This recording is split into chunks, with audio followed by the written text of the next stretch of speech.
I've been a registered dietitian for about 2 years now, and there are some hard truths that I was really hit in the face with when I first entered the workforce that would have been really helpful if I had known before I even decided to become a dietitian. Potentially, they even might have made me choose a different career. Now, it's not to say that I regret becoming a registered dietitian, but I definitely would have preferred if I had known these things beforehand, because they could have helped me in making my decision and also allowed me to mentally prepare for what I would encounter when I started my career. So today I'm going to share 5 things that I wish I knew before I became a registered dietitian.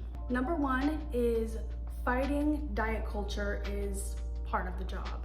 Now, this one might seem obvious to a lot of you watching, and I wouldn't be surprised, but I think I got really lucky in my upbringing and just kind of how I guess I have operated with regards to food and my relationship with it. I don't think diet culture was a big part of my life growing up. I feel like my relationship with food was pretty good, and also my relationship with my body and body image, because that can be connected to food sometimes, was really good. So I really didn't have issues in that area of my life, and so that just didn't really occur to me when I was deciding what I wanted to do work-wise for the rest of my life and what I wanted to study in college, because I was really thinking about what I was interested in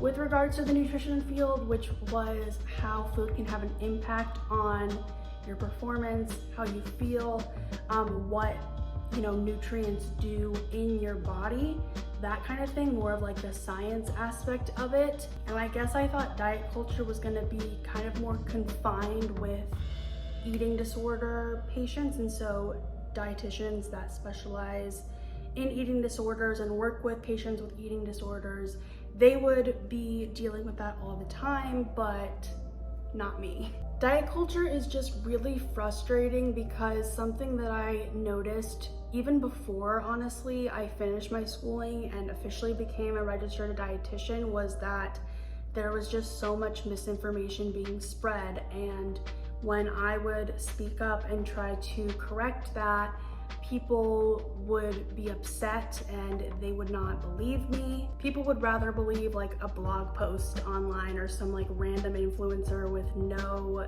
education on nutrition at all over somebody who has been educated and trained specifically in the field of nutrition. I also just hear diet culture language all the time, and it can be really negative, and just knowing like what effects it can have on people.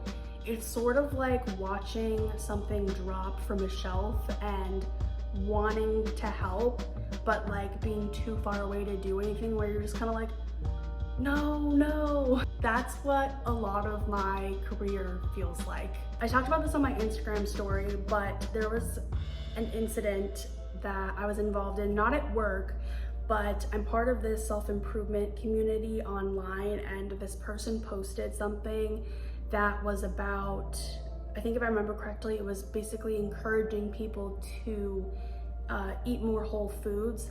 But the language that this person was using was really fueled by diet culture and also fat phobia. And as a dietitian, I'm really educated on that. And so I tried to educate this person about how his language could be really hurtful and negatively impact people.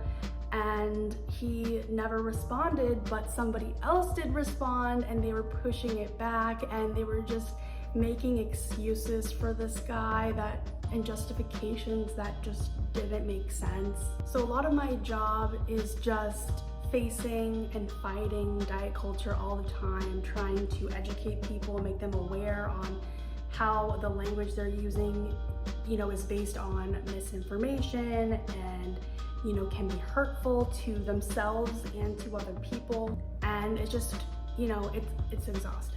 So I do really wish that I had known that that was going to be a big part of my job, but not only that, but in my personal life too, because it's something that I know and I believe in, you know, fighting against diet culture. You know, it's frustrating to see these things even when I'm not at work and I'm not in registered dietitian mode. It's something that is now a part of my life. Number two, I really wish I had known that people were going to make snap assumptions about me based solely on the fact that I'm a dietitian. Now, this is natural, right? People make assumptions about us all the time when they don't know us, they only know a little bit about us. But I didn't know that people were going to judge me so hard for being a dietitian. And a lot of these assumptions might actually come off initially as positive, but they really make me uncomfortable.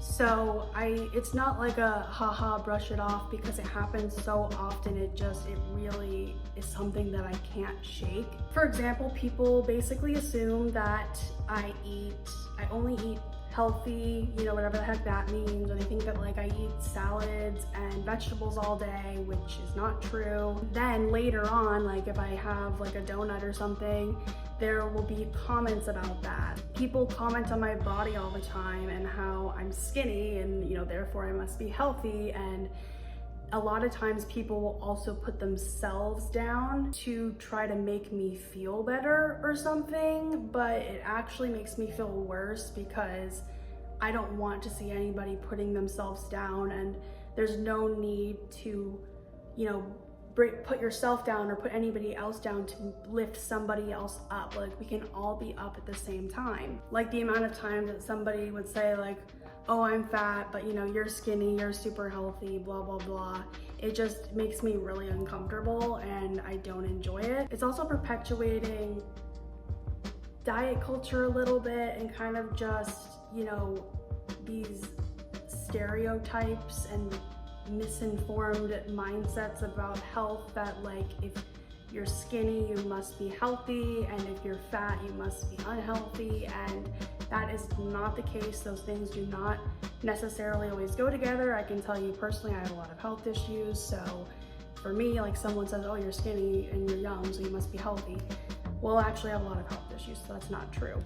It's really gotten to the point where like when I say I'm a dietitian, I'm just kind of like this inside, like waiting for the comments and the jokes and all of the assumptions, because it always happens. And I think people think that they're being nice, but they're really judging me when I'm not even judging them.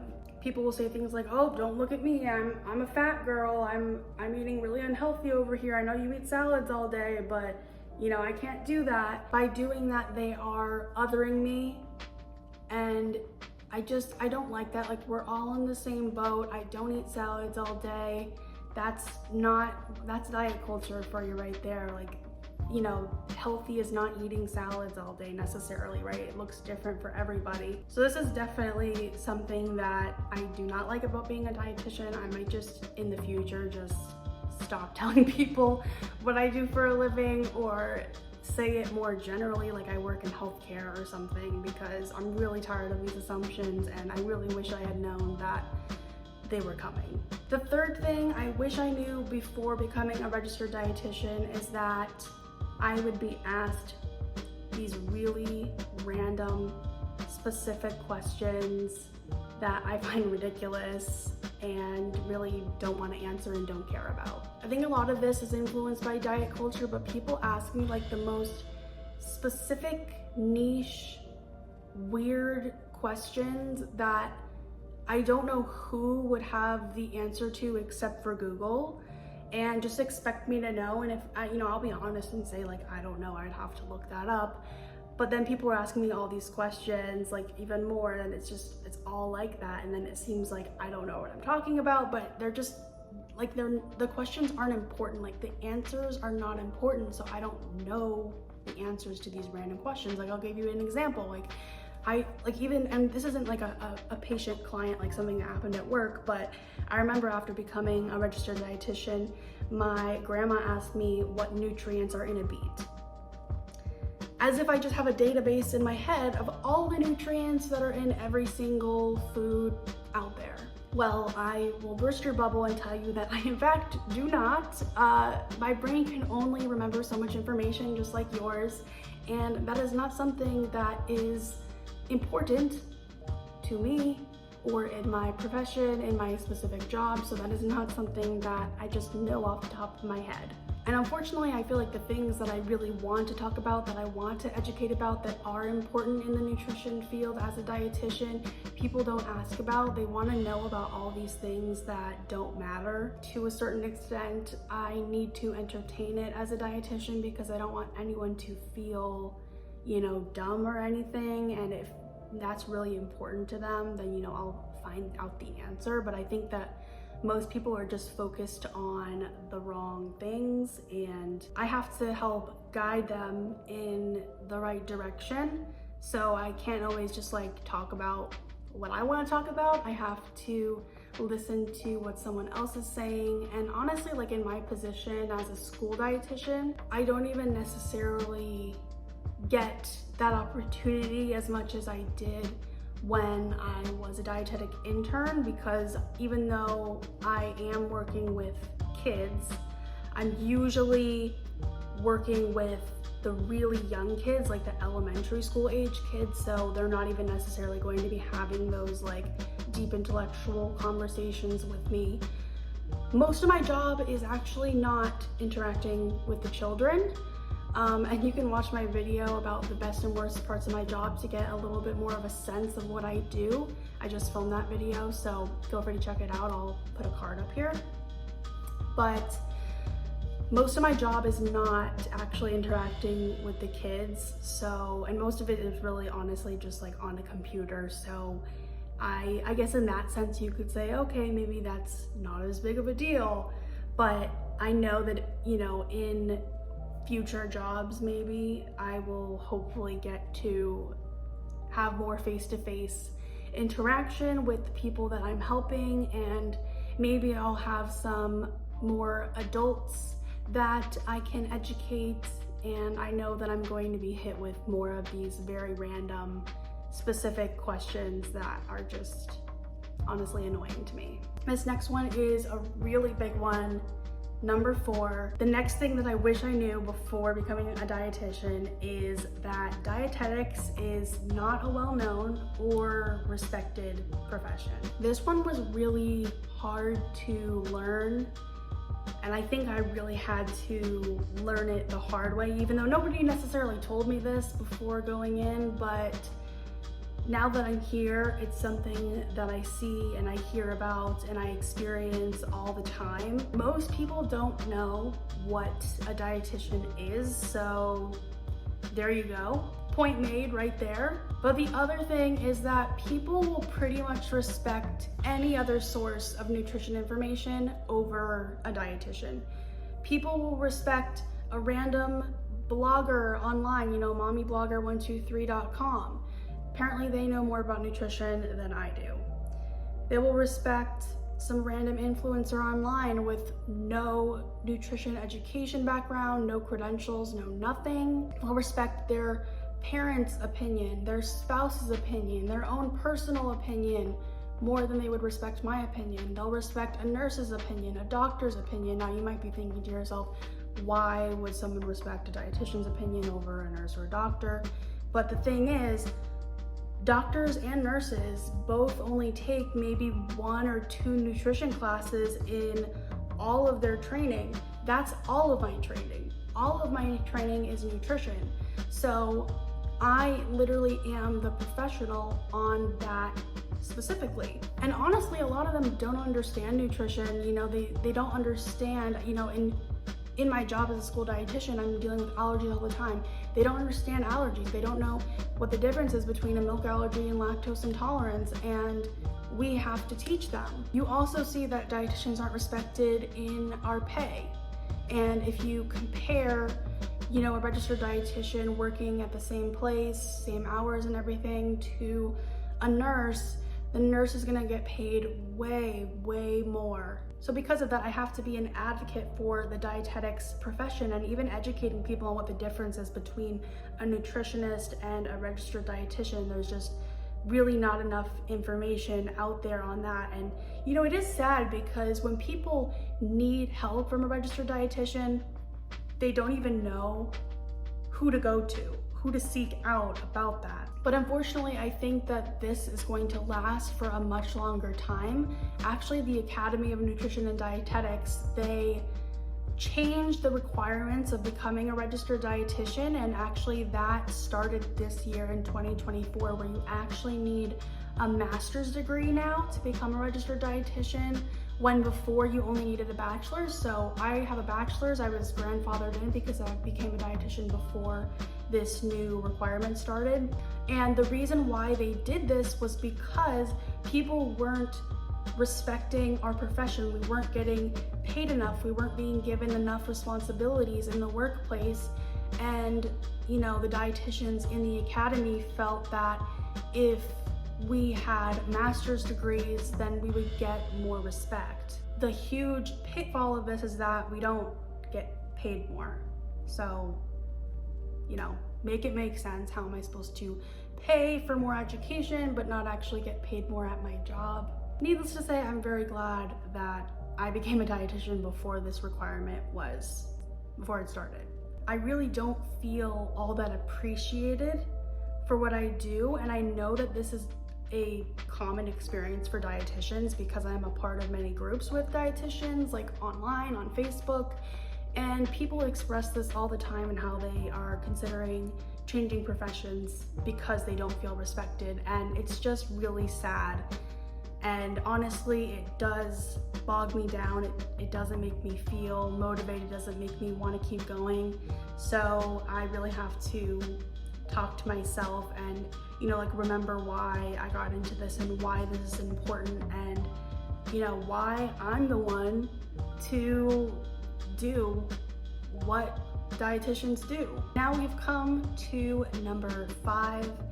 The last thing that I wish I knew before I became a registered dietitian is that most of the jobs for RDs are clinical, and it's really hard to find a non-clinical job as a registered dietitian that also pays well. Going into school on the track to become a registered dietitian, I knew even then that I did not want to work in the clinical field. I was not interested in working in a hospital. I was not interested in working in a nursing home or anything like that. So I didn't know exactly what field I wanted to be in at first. It took some time to realize, oh, I'm actually really interested in the community field, and I really love nutrition education, which is funny considering I work in the food service field now, but this is actually why, essentially. If you go on any job site and you search registered dietitian, you are going to see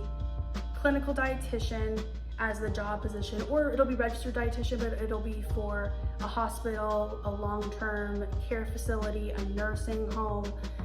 Like basically every job that you see is going to be clinical. If you are able to find some non-clinical positions, they're probably going to be food service. So that would be like working for Sodexo or Morrison. And if you are lucky enough to find a community position and they also list the salary or an estimated salary, you're going to see how crazily low it is. If they list it on the food service positions, you're going to see how low it is, especially compared to what a clinical dietitian gets paid. So basically, if you are a dietitian and you're not interested in working in the clinical field, then you're kind of stuck between a rock and a hard place, because if you really need the money, you might have to potentially take a position in the clinical field or just take one that you don't want. On the other hand, if you take that position that you really want to do, that would be way more fulfilling for you, you might not be able to make ends meet.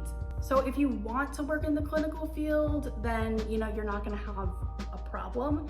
But if you don't want to work in the clinical field as a dietitian, then it's just going to be much harder for you to find a job that you actually want to do and that is going to be really fulfilling and exciting and challenging for you. Now, it's not to say that all clinical positions pay well. Clinical positions still pay way less for a dietitian than for, you know, a nurse. But out of all of the types of positions for dietitians out there, from what I've seen in my experience, they definitely pay the best. I did actually get an offer for a clinical position the last time that I was looking for a job, and it was so low. Like, it was basically what they pay at Chick-fil-A. So I tried to negotiate higher and they basically said no, and it ended from there.